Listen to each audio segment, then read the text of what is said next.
Praise the lord. ప్రభువైన యేసుక్రీస్తు నామములో కూడి వచ్చిన మీ అందరికి కూడా ఈ యొక్క వాక్యాన్ని వినటానికి ఆసక్తిగా అవసరతలో వచ్చిన మీ అందరికి కూడా నా హృదయపూర్వక వందనాలు తెలియజేస్తూ ఉన్నాను. మిమ్మల్ని ఉద్ధరించగల యేసుక్రీస్తు నామములో మీరు దీవించబడినట్లుగా మీరు రావటం ఎంతో సంతోషదాయకం. మిత్రులారా, ఒక చిన్న హెచ్చరిక. ఎందుకంటే ఈ హెచ్చరికలు మన జీవితానికి ఎంతో ఆశీర్వాదాన్ని ఇస్తాయి. మన జీవితానికి రండి, ఈ హెచ్చరిక హగ్గయి ఒక చిన్న హెచ్చరిక మాట. ఎందుకంటే మన జీవితానికి చాలా ఆదరణిస్తాయి, చాలా మనకు నేర్పిస్తాయి, చాలా మన జీవితాన్ని. హగ్గయి 1వ అధ్యాయం 4వ వచనం, ఈ మందిరము పాడై ఉండగా మీరు సరంబి వేసిన ఇళ్లలో నివసించుట ఇది సమయమా? జాగ్రత్త. మరి మందిరం పాడైపోయి ఉండగా, ఆత్మలు చెదిరిపోయి ఉండే మిత్రులారా, అద్దాలతో కట్టిన ఇళ్లలో ఉండటం సమయం కాదు అని చెప్తున్నాడు. వీరు వచ్చింది మందిరం కట్టడానికి, ఎవరో శత్రువు వచ్చి అడ్డగించాడని చెప్పి ఆగిపోయింది. ఇక వీరు ఇల్లు కట్టుకొని ఇళ్లల్లో ఉండడం ప్రారంభించారు. కాబట్టి ఇప్పుడు మనము సుఖించే సమయం కాదు ఇది. అనేకులకి దేవుని వాక్యాన్ని ప్రకటించే సమయం ఇది. ఏదో సమకూర్చుకునే సమయం కాదు ఇది. ఏదో సంపాదించుకోవడానికి సమయం కాదు ఇది. మిత్రమా, జాగ్రత్త. దేవుని సంఘం పాడి ఉండగా దేవుని సంఘాన్ని సరిచేసే ప్రయత్నంలో నీ వంతు పాత్రను చేయి. రండి, నేటి హెబ్రోన్ క్యాలెండర్లోనికి వస్తాం. కీర్తనలు 145వ కీర్తన, 145వ కీర్తన 3వ చరణం. యెహోవా మహత్యము గలవాడు, ఆయన అధిక స్తోత్రము నొందదగినవాడు, ఆయన మహత్యము గ్రహింప శక్యము కానిది. ఆయన గొప్పతనం ఎంతో ఉన్నతమైంది. దావీదు గారు నిజంగా తాను కృంగిపోయిన పరిస్థితుల్లో దేవుడు ఎంతగానో ఉద్ధరించాడు. అందుకే ఆయన దయను, ఆయన కనికరాన్ని ఎంత పొగుడుతాడో.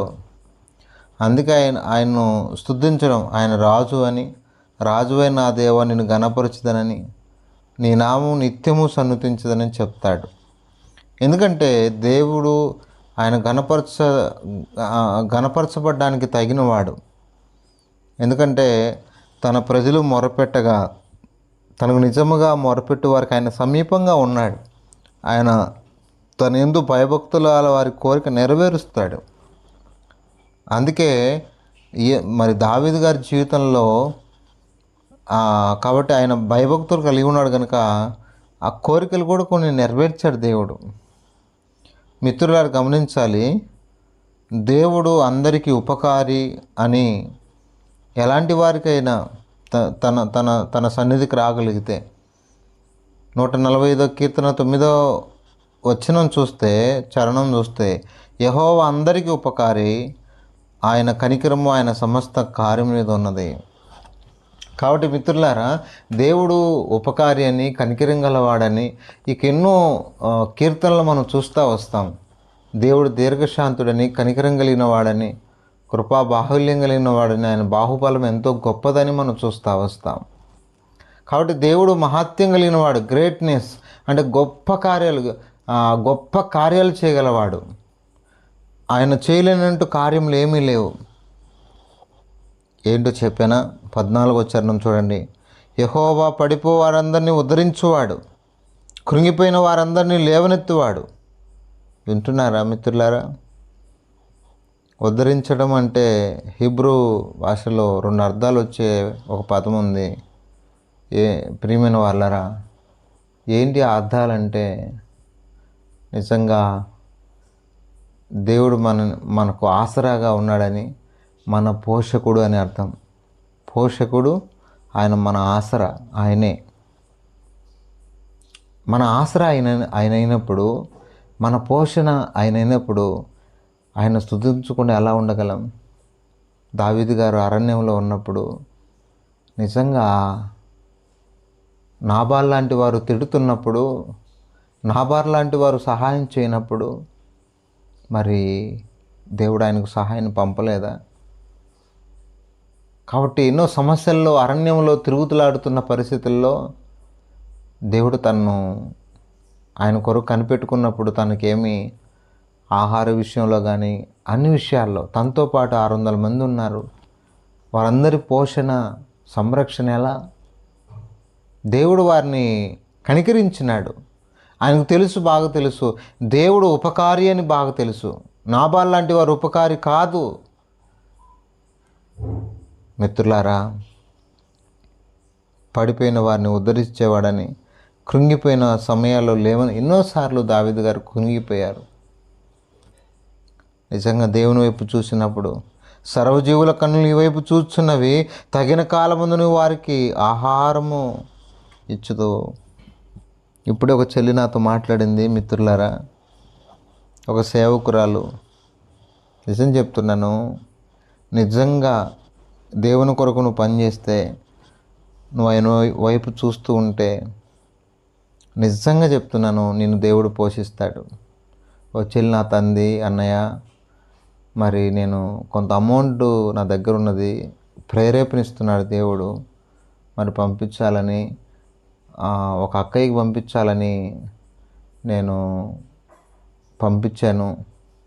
మొత్తానికి ఆ అక్కయ్య సెంటర్కి వెళ్ళి డబ్బులేం లేక వెనక్కి వచ్చి మరలా వెళ్ళాలి, ఏం చేయాలి అర్థం కాని పరిస్థితుల్లో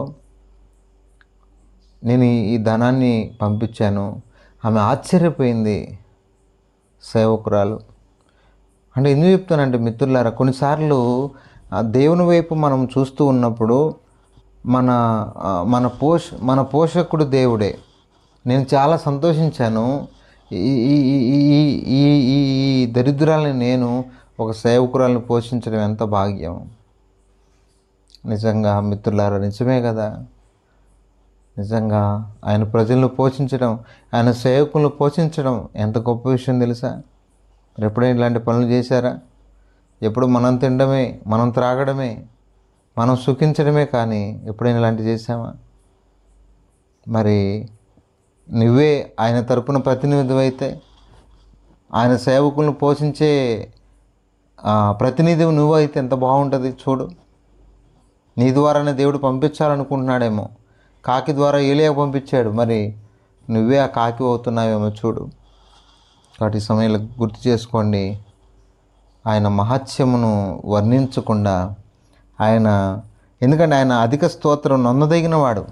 అందుకే 21 చరణంలో అంటాడు, నా నోరు యెహోవాను స్తోత్రము చేయను. ఇక నేను ఉండలేదు నా నోరు, ఎందుకంటే కృంగిపోయాను, లేవనెత్తాడు, పడిపోయాను, ఉద్ధరించాడు, అవసరతలో ఉన్నాను, కృప చూపాడు, ప్రార్థన చేశాను, సమీపంగా వచ్చాడు, కోరికలో ఉన్నాను, కోరికను తీర్చాడు.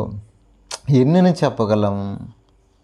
ఈ వాక్యం వింటున్న ప్రియ తమ్ముడు, చెల్లి, నువ్వే పరిస్థితిలో ఉన్న దేవునికి సమీపంగా, దేవుని మీద ఆధారపడు. ఆయన మహత్యం ఏంటో నీకు చూపిస్తాడు. ఆయన మహత్యం ఏంటో నీకు అర్థమవుద్ది. అప్పుడు నువ్వే చెప్తావు, అవును రాజువైన నా దేవా, నిన్ను గణపరుస్తాను, నీ మహత్యమును నేను వర్ణిస్తాను అని నువ్వే చెప్తావు. మరి ఇలాంటి పరిస్థితుల్లోనికి వస్తావా? ఈ విధంగా ప్రభువును ఆరాధిస్తావా, గణపరుస్తావా? అయితే నేను ప్రభు దీవిస్తాడని ప్రార్థన చేసుకుందాం. పరిశుద్ధుడైన తండ్రి, కృపగలిగిన మా దేవా, నేను స్తుతిస్తున్నా, నేను గణపరుస్తున్నంతవరకు కూడా మా మధ్య మీరు ఉన్నందుకే స్తోత్రాలు. నిజమే నాయన, మా జీవితాల్లో ఎన్నో పర్యాయములు కురింగిపోయి నాయన పడిపోయి లేవలేని స్థితిలో ఉన్న మా జీవితాలను మీరు ఎంతగానో కనికరిస్తున్నందుకే స్తోత్రాలు. మమ్మల్ని పోషిస్తున్నందుకే స్తోత్రాలు. మాకు ఆసరాగా ఉన్నందుకే స్తోత్రాలు. మమ్మల్ని ఉద్ధరిస్తున్నందుకే స్తోత్రాలు. ఓ దేవా, అందుకే నాయన నువ్వు అధిక స్తోత్రం నొందదగిన వాడు, నీ మహాత్మ్యం గొప్పది. అందువల్ల స్తోత్రాలు. మా ప్రియులు ఎంతమంది కృంగిపోయారు ప్రభువా, వారిని లేవనెత్తండి. రకరకాల పరిస్థితుల్లో ఈ వాక్యం వింటున్న వారు ఎవరైతే కృంగిపోయారో వారిని లేవనెత్తండి తండ్రి, నీ వాక్యం చేత సహాయం చేయండి. ఈ విధంగా తండ్రి నాయన మా ప్రియ సహోదరి ఎర్రమ్మ కొరకు ప్రార్థన చేస్తున్నాను. క్రిటికల్ కండిషన్లో ఉంది ప్రభువా, మీరే నాయన కనికరించమని ప్రార్థన చేస్తున్నా.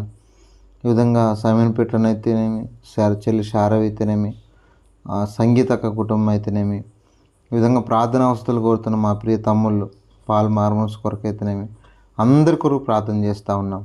ఈ గూగుల్ మీట్లో వాక్యం వింటున్న మా ప్రియులందరి కొరకై ప్రార్థన చేస్తూ ఉన్నాం.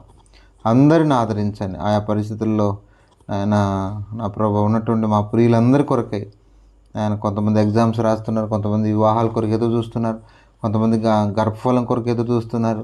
రకరకాల స్థితిగతుల్లో ఉన్నారు ప్రభువా, వారిని మీరు ఆదరించండి, వారిని మీరు కనికరించమని ప్రార్థన చేస్తూ ఆయన మీ దయలేని హస్తాలకు అప్పగిస్తూ మా ప్రియులందరినీ దీవించమని, మా ప్రియులందరినీ నీ కృప కలిగిన హస్తాలకు అప్పగించుకుంటూ నా ప్రభు హెబ్రోన్ యొక్క పరిచర్ని అంతని కూడా ఆశీర్వాదకరంగా చేయమని, నాయన ప్రతిరోజు ఈ క్యాలెండర్ వాక్యం అనేకులు విని దీవించబడ్డానికి కూడా సహాయం చేయమని, ఇంతవరకు చేసిన సహాయం బట్టి స్తుతిస్తూ మా ప్రభు మా రక్షకుడు యేసుక్రీస్తు వారి శ్రేష్టమైన నామంలో ప్రార్థించి వేడుకుంటున్నాం తండ్రి. ఆమెన్.